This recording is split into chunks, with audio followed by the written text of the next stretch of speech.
Fala, criminalista, tudo certo? Seja bem-vindo ao Simplificando Direito Penal. Me chamo Rafael Lisboa e nessa videoaula vamos falar sobre os princípios do direito penal.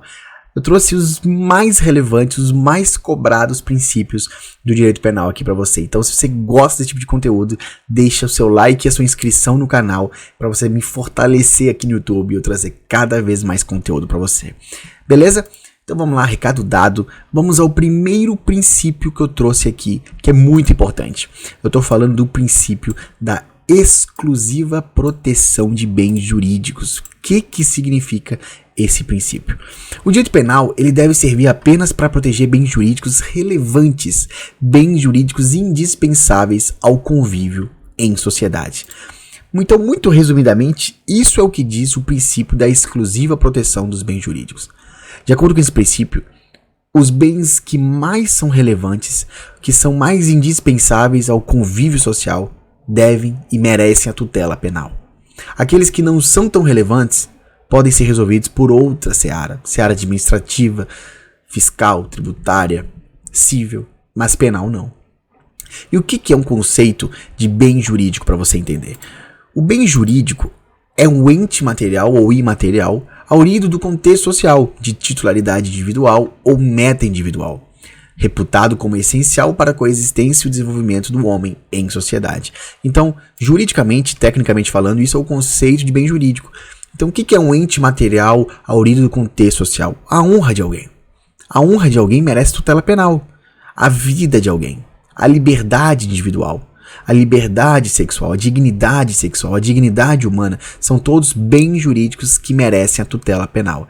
Então, isso é o que diz o princípio da exclusiva proteção. O direito penal deve servir para proteger aqueles bens jurídicos mais relevantes para a sociedade. Tudo bem? Vamos ao segundo princípio. Esse aqui é muito cobrado em prova. Não tem uma prova assim que cobre princípio que não tem esse aqui. Que é o princípio da intervenção mínima.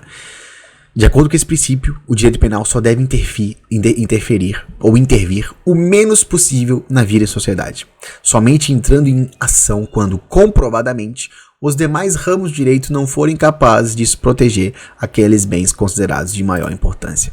Então percebe que há uma conexão entre os princípios, né? A gente falou agora da exclusiva proteção dos bens jurídicos, agora a gente fala da intervenção mínima, que é justamente o quê? O direito penal só pode intervir, ou seja, ele só pode ser chamado de ação quando comprovadamente os outros ramos não forem capazes de solucionar aquele problema. Então aconteceu um problema administrativo. Vamos chamar o direito penal? Não, ainda não. Por quê? Porque o direito penal ele é muito grave. Os bens, as sanções eles são muito violadoras. É restrição de liberdade da vítima, é privação da liberdade. Então, para que não haja uma gravidade no que tange a pena, procura-se o ramo civil, uma indenização, o ramo tributário, o ramo administrativo. O direito penal só pode intervir quando for comprovadamente necessário. Senão, ele é a intervenção mínima do direito. Tudo bem? Agora, o princípio da intervenção mínima, ele comporta subdivisões, porque ele é formado por dois subprincípios, que é o da subsidiariedade e o da fragmentariedade. Muita gente confunde isso aqui. Subsidiariedade é o seguinte: o direito penal funciona como um executor de reserva. Significa que o direito penal é a última ratio. Eu tenho certeza que você já ouviu falar em última ratio, ou seja, última razão. Última ratio está em latim. Então, quando você escutar, o direito penal ele é a última ratio, é justamente a subsidiariedade que decorre do princípio da intervenção mínima. Ou seja, ele funciona como executor de reserva. Apenas como quando todos os outros ramos de direito não forem capazes de solucionar o conflito social, surge o direito penal. Por isso que ele é a última razão. Ele é a última a ser chamado, por exemplo. E também existe o subprincípio da fragmentariedade.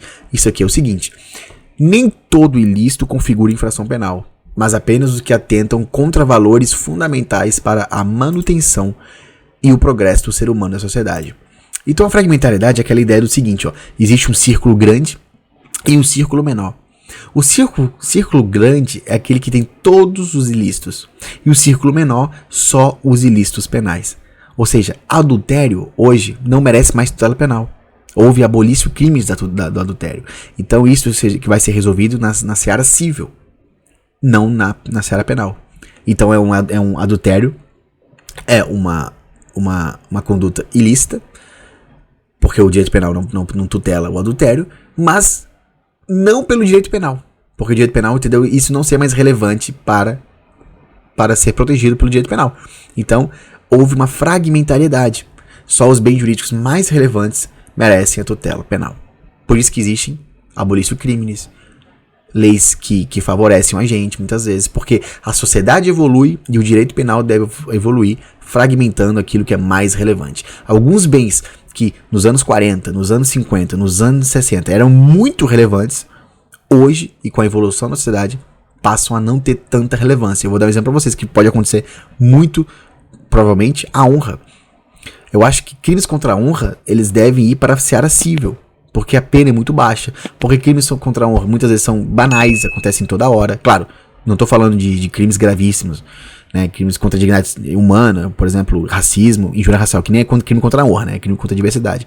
Mas crimes, por exemplo, seu ladrão, papapá, isso era para ser resolvido na seara civil e não penal, na minha opinião. Então, isso tende a acontecer com a evolução da sociedade. Beleza? Próximo princípio, e esse aqui merece uma atenção especial, eu já falei sobre esse princípio aqui numa videoaula específica, vou deixar aqui o link na descrição para você, que é o princípio da insignificância, de longe, disparado, o princípio que mais cai em qualquer tipo de prova que você for fazer na sua vida. Fazer uma prova da faculdade, insignificância. OAB, insignificância. Concurso, qualquer que seja, insignificância. Por quê? Porque ele tem muita especificidade, tem muito requisito, tem muito detalhe, e você precisa saber. Eu vou trazer aqui para você uma base do que significa a insignificância, beleza? Então, primeira coisa, surge no direito romano, surge em Roma o princípio da insignificância, só que lá não era na seara penal, era no direito privado. E lá eles diziam o seguinte, ó: de minimus non cura praetor, ou seja, os juízes e os tribunais não podem cuidar daquilo que é insignificante, daquilo que é mínimo, eles têm que se preocupar com aquilo que é relevante. Isso diz o princípio da insignificância lá naquele momento. E quem é o precursor dos princípios da insignificância? O Klaus Roxin, que traz para o direito penal essa ideia.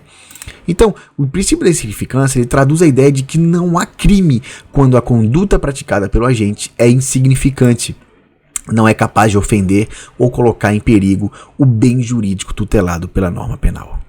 Isso estabelece o princípio da insignificância, que não vai haver crime.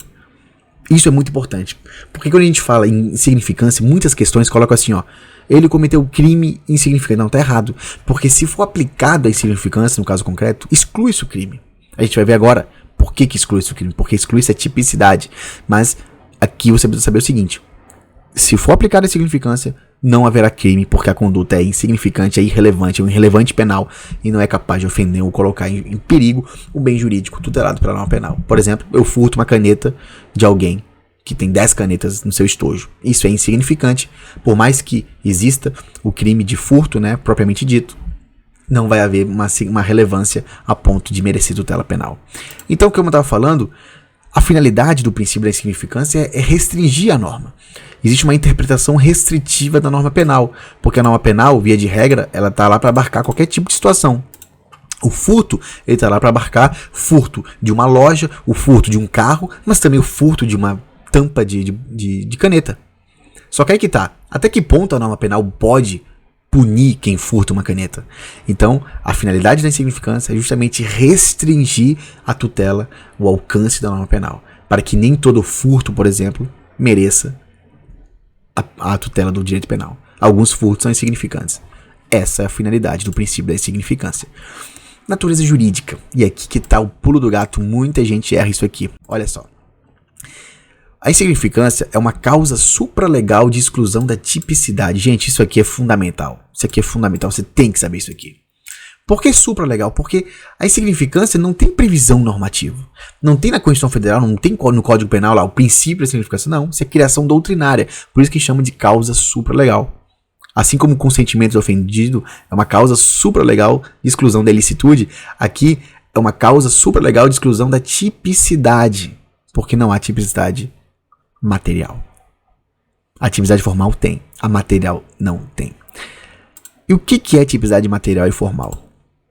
É o seguinte: a tipicidade penal ela é formada em tipicidade material e formal. A tipicidade formal nada mais é do que o encaixe do fato praticado à norma. Então, se eu subtraio de você uma caneta, Eu cometi o crime do artigo 155 do Código Penal. Subtrair para mim, para outro, em coisa alienável. Isso é tipicidade formal. Agora, quando você analisa a tipicidade, você não pode só analisar a tipicidade formal, ou seja, o encaixe do fato à norma, a subsunção do fato à norma. Você tem que analisar se aquela conduta, ela feriu ou expôs a perigo bem jurídico relevante. Furtar uma caneta de alguém que não passa necessidade é relevante? É significante? Não. Então, se não é significante, não há tipicidade material. E se não há tipicidade material, não há fato típico. Porque fato típico é conduta, resultado, nexo causal e tipicidade. Como eu falei para vocês, não havendo tipicidade material, quebra-se a tipicidade, quebrando o fato típico e quebrando o primeiro substrato do crime. Então, uma quebrazinha da tipicidade material faz com que não haja crime pela conduta do agente.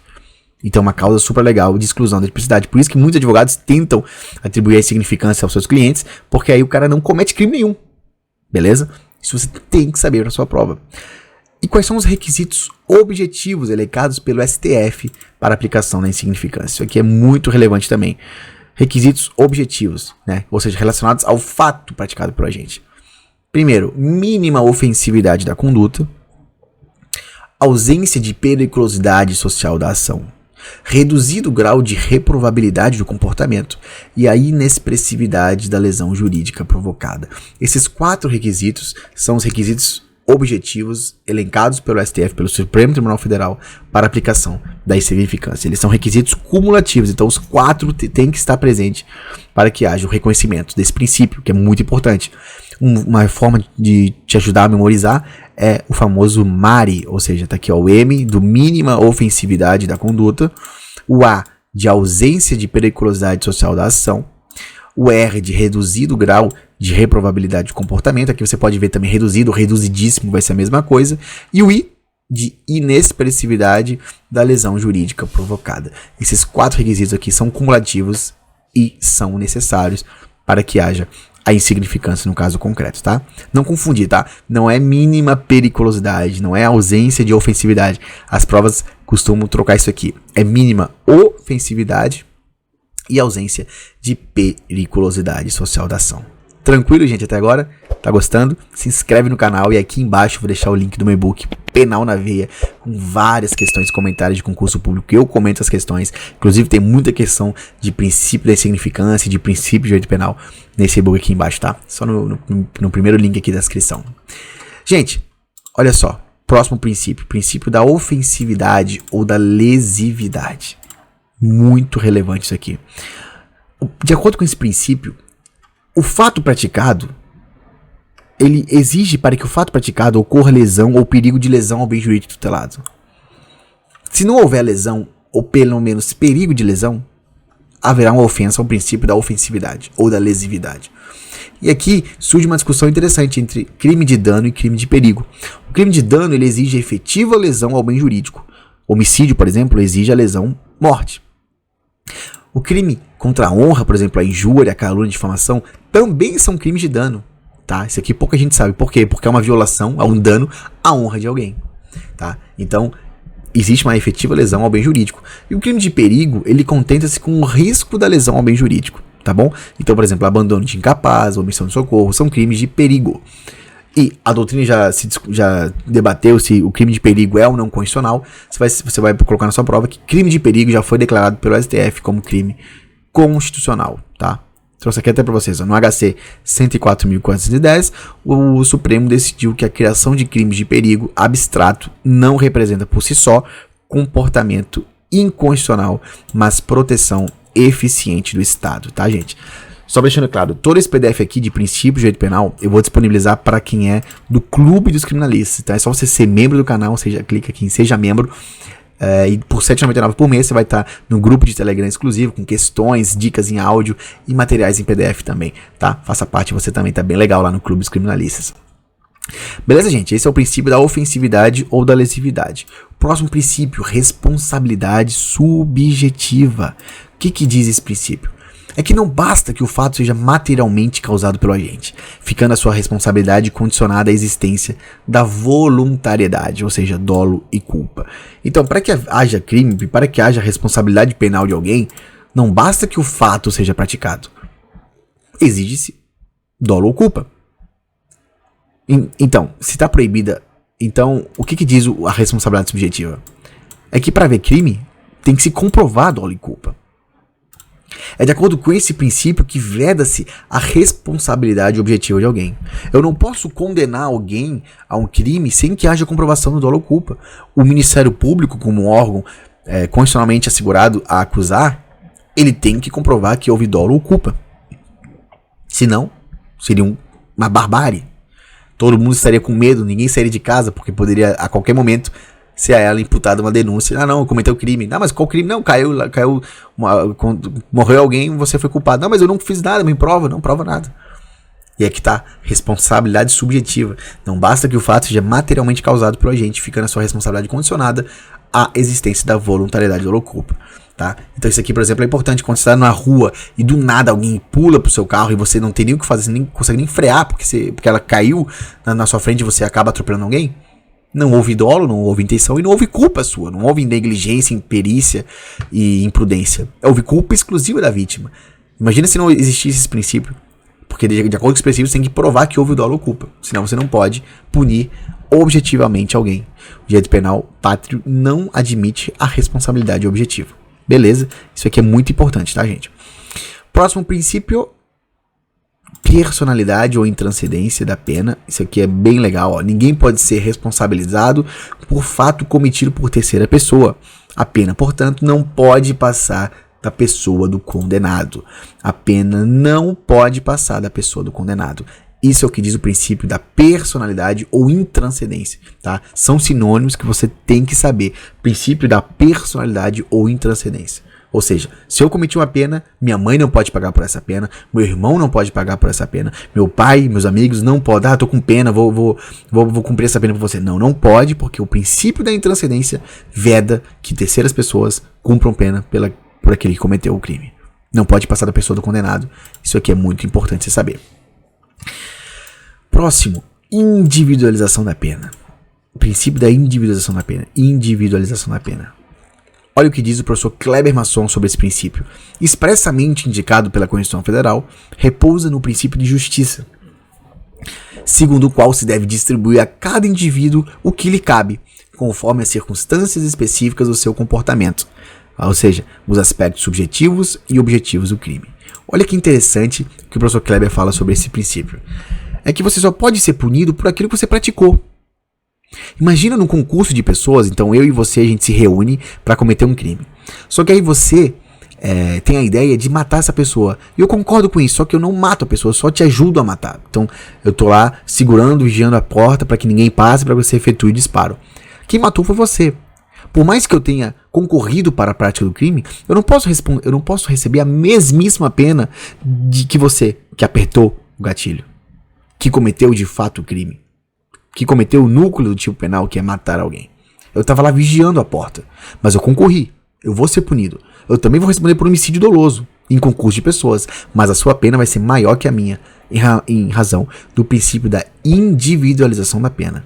Leva-se em conta o que o agente fez no caso concreto, e não uma coisa objetiva. Ele concorreu para aquele crime, ele vai responder por aquilo e pronto. Não. Aspectos objetivos e subjetivos do crime. As circunstâncias atenuantes, circunstância agravante, causa de diminuição da pena, causa de aumento da pena. Então, se houve tentativa de homicídio, eu não consegui matar alguém, eu não posso responder com homicídio consumado, porque a pessoa não morreu. Por circunstâncias alheias à vontade, eu não consegui consumar o crime. Então, há uma individualização da pena de acordo com o aspecto objetivo nesse caso. Beleza? E esse princípio ele se subdivide em planos. No plano legislativo, por exemplo, aqui o legislador ele descreve o tipo penal, estabelecendo as sanções e seus limites às circunstâncias que aumentam e diminuem a pena. Então, na hora de criar um crime, o legislativo se reúne e fala: esse crime aqui ele tem que ter qualificador, ele tem que ter um privilégio, ele tem que ter uma circunstância atenuante, o prazo prescricional tem que ser tal. Então, isso é uma individualização no plano legislativo. Senão todo mundo ia cometer o crime e ia cair naquilo, homicídio, pronto. Não existe homicídio simples, não existe homicídio culposo, homicídio qualificado, privilegiado. Não, existe sim. Porque o plano legislativo, ele individualiza a pena. Existe um plano judicial, que é aqui que entra a dosimetria da pena. Então, no processo de aplicação da pena pelo juiz, o juiz vai valorar aquilo que for justo para cada um dos agentes. Então ele vai calcular a circunstância atenuante, ele vai fixar a pena base, ele vai ver se teve qualificadora, se não teve, se teve privilégio, se teve causa de diminuição da pena, se não teve. Tudo isso no plano judicial. E também no plano administrativo, que é depois da aplicação da pena, né, ou seja, na execução penal, também existe um tratamento penitenciário a cada condenado de forma específica, de forma singular. Ou seja, tem que zelar pelas finalidades da pena, que é a retribuição, prevenção e a ressocialização. Tá? Isso aqui é muito importante saber, que o princípio da individualização da pena, ele se subdivide, ele se materializa em 3 planos: legislativo, judicial e administrativo ou de execução penal. E, por fim, esse princípio aqui da alteridade, que é muito importante também, gente, cai muito em prova. Esse princípio aqui, já trouxe também vídeo no canal sobre o princípio da alteridade, mas eu resolvi trazer aqui também nesse vídeo porque ele cai bastante, demais mesmo. Então, em relação a isso, para ficar um vídeo bem completo, eu trouxe também esse princípio para você aqui. Então, antes dele, vou pedir para você deixar o like e se inscrever no canal, que é muito importante sua força. O que diz o princípio da alteridade? Resumidamente, ele estabelece que ninguém pode ser punido por causar mal apenas a si mesmo. Ele proíbe a incriminação de condutas e de atitudes meramente internas. Então, não há crime naquela conduta que fere somente a pessoa que a praticou. Então, se eu tô lá e fumo maconha, apenas eu estou usando cigarro de maconha, fumei e joguei fora, não há crime em usar maconha, porque eu estou ferindo apenas a minha saúde e não a de terceiros. Agora, claro, transportar, ocultar, trazer para si, aí beleza. Só que não tem lá no artigo 28 da Lei de Drogas o verbo usar. Se você abrir agora o artigo 28 da Lei de Drogas, você não vai ver o núcleo assim, ó, usar. Mas você vai ver outros núcleos. Mas usar não. Por quê? Porque usar feriria o princípio da alteridade. Porque eu não posso ser punido por aquilo que causa mal apenas em mim mesmo. Então, se eu pego uma faca e dou uma facada na minha mão ou no meu braço e vou embora, isso não é crime de lesão corporal. Porque o direito penal não pune a autolesão. Mas por que não pune a autolesão? Por causa do princípio da alteridade. Eu feri apenas bem jurídico meu, a minha integridade física, e não a de outras pessoas. Tá? Agora, existe exceção. Se eu cortar meu braço para fraudar a seguradora, por exemplo, ou para, sei lá, funções militares, eu vou estar cometendo um crime, sim. Isso é uma exceção. Agora, por si só, do nada, eu resolvi me cortar, furar minha perna, isso não é crime nenhum de autolesão, porque a autolesão não é punível pelo direito penal. Claro, eu não posso induzir a outra pessoa a fazer isso. Isso aí existe um crime, automutilação, mutilação de terceira pessoa, mas eu tô falando de mim mesmo. Eu não posso ser punido por causa apenas mal a mim mesmo. Não posso. Isso é o que diz o princípio da alteridade. É por isso que o suicídio não é punível também. A tentativa de suicídio. Eu tento me matar. Eu vou ser punido por isso? Claro que não. Eu tentei me matar, não tentei matar outra pessoa. Tá? Em razão ao princípio da alteridade. Então, gente, esse foi o vídeo de hoje. Espero que você tenha gostado. Muito princípio que vai cair na sua prova. Não esqueça o seu like, a sua inscrição no canal e deixa um comentário aqui embaixo. O que você achou da aula? Faltou algum princípio? Faltou alguns princípios, mas esses são os que mais caem. Deixa aqui o que você achou. E sugestão de vídeo. Rafa, traz vídeo sobre isso, sobre aquilo. Vai ser um prazer, vai ser uma honra estar te ajudando aqui no YouTube, beleza? Compartilhe o vídeo com amigos, é muito importante sua força aqui no canal. A gente se vê no próximo vídeo. Até a próxima e seja membro. Tem muita coisa boa vindo aí no Clube dos Criminalistas. Forte abraço, tamo junto. Até a próxima.